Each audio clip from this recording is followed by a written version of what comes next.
এবং কুচবিহারের মানুষ আপনারা মাথা ভাঙা জয়ী হতে না পারলেও কুচবিহারের মানুষ সেই ডাকে সাড়া দিয়েছে এবং তারা কুচবিহার থেকে গুন্ডা রাজের অবসান করেছে। আমরা দেখেছি 19-এ এই বিজেপি জয়ী হবার পর গোটা কুচবিহার জেলা জুড়ে যে তাণ্ডব হয়েছে, শয়ে শয়ে তৃণমূল কংগ্রেস কর্মীর বাড়ি ভাঙচুর হয়েছিল, লুটতরাজ হয়েছিল, বাড়ি ফেরা করা হয়েছিল, মোটা টাকা খেসারত দিতে হয়েছিল। এমনকি আমি বিধায়ক, আমাকেও 3 মাস বাড়ির বাইরে থাকতে হয়েছে এবং আমার বাড়ি সেটাও লুটপাট করে ভাঙচুর করা হয়েছে।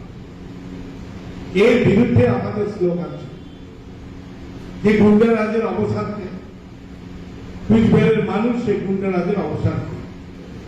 কিন্তু এখনো আমরা অবাক হই যে নির্বাচনের রেজাল্টের পরের দিন দেবলাগুড়িতে, ফুলবাড়িতে, শীতের কাজলিপুরা আমাদের তৃণমূল কংগ্রেসের কর্মীরা আক্রান্ত হয়। প্রকাশ্য দিবালোকে রিভলভার নিয়ে বিজেপির কর্মীরা ঘুরে বেড়াচ্ছে।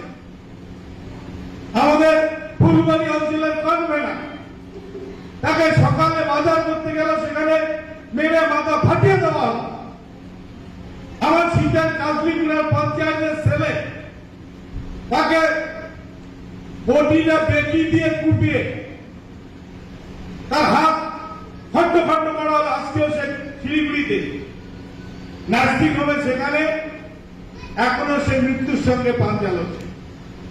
অথচ আমরা সবাইকে শান্ত থাকার কথা বলছি। বিজেপি যদি আমাদের দুর্বলতা ভাবে তাহলে বিজেপি ভুল করবে। বিজেপি ভুল করবে। গতকালকে সেই টাকা, ৭ কোটি টাকা নির্বাচনে পরাজয়ের পর দিল্লি পালান অবসান কাটিয়ে দিল্লিতে কোথায় লুকিয়ে থেকে গতকাল সিদ্ধান্ত এসেছে।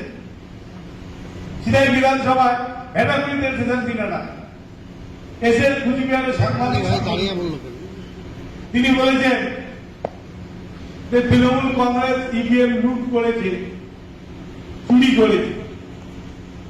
হারের একটা অজুহাত দিতে হয়, তাই দিচ্ছে। এবং আজকে স্বতঃস্ফূর্ত ভাবে বিভিন্ন গ্রাম পঞ্চায়েত থেকে প্রধান সহ পঞ্চায়েত সদস্যরা তারা তৃণমূল কংগ্রেসের নাম লেখাচ্ছে। আমরা তো কারো বাড়ি ভাঙিনি, আমরা তো কারোর উপর অত্যাচার করিনি।